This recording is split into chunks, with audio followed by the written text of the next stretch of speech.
ये पूरी पृथ्वी जहां तक है, इस जगह का नाम है मृतलोक।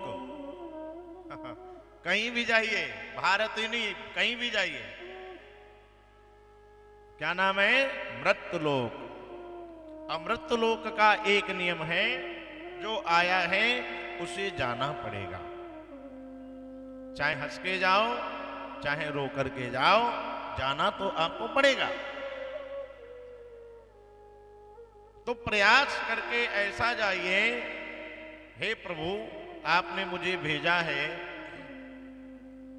कहते ना, एक बार मनुष्य जन्म लेता है तो कर्म बंधन के चक्र में वो फंस जाता है। कर्म बंधन का चक्र क्या होता है जानते हैं? एक बार जन्म हुआ तो हर प्राणी कोई ना कोई कर्म कर रहा है। अभी मैं कथा कह रहा हूं, ये भी कर्म हो रहा है। आप लोग सुन रहे हैं, ये भी कर्म हो रहा है। बच्चे खेल रहे हैं, ये भी कर्म कर रहे हैं। गाड़ियां चल रही हैं, वो सब अपना कर्म कर रहे हैं। प्रत्येक व्यक्ति, हम जो भी प्रति सेकंड कर रहे हैं, ये कर्म हो रहा है। हम ही लोग बताया करते हैं, भैया कर्म से भाग्य बनता है। एक बार पंडित जी ने ज्योतिषी विद्या का प्रयोग करके बता दिया कि तुम राजा बनोगे, तो राजा तो बनोगे, अगर कर्म करना बंद कर दोगे तो राजा कोई नहीं बनाएगा। वो कर्म करना पड़ेगा आपको। तुलसीदास गोस्वामी तुलसीदास जी महाराज जी ने लिखा भी है, कर्म प्रधान भी तो करी राखा, जो जस करिए स्वतः से फल चाखा। कर्म करना पड़ेगा, हमको आपको कर्म करना पड़ेगा। और जिसने जैसा कर्म किया, जो जस करिए स्वतः से फल चाखा।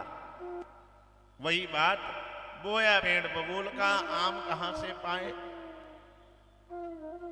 जो बो रहे हैं, आने वाले समय में इन फ्यूचर हमको आपको मिलेगा, वही प्राप्त वही होगा। अगर आप जीवन में सुखी होना चाहते हैं तो एक सूत्र मेरा जीवन में उतारिएगा। कौन सा? कि जो प्राप्त है वो पर्याप्त है। कौन सा सूत्र? जो प्राप्त है वो पर्याप्त है। ये सूत्र अगर हर प्राणी उतार ले तो मुझे नहीं लगता कोई दुखी होगा। अच्छा, दुखी होते क्यों हैं? हमने आपने जो इच्छाएं किया पूरी हो गई तो भगवान से बड़े खुश, नहीं पूरी हुई तो भगवान को लगे गाली देने, भगवान ने ये नहीं दिया, भगवान ने वो नहीं दिया, भगवान ने ऐसा नहीं किया, भगवान ने वैसा नहीं किया। अरे इच्छाएं भगवान ने कही थी बढ़ाओ क्या? किसने कहा इच्छाएं बढ़ाओ? फल मिलेगा अगर हम उन इच्छाओं के प्रति बराबर कर्मरत रहेंगे, कार्यरत रहेंगे तो।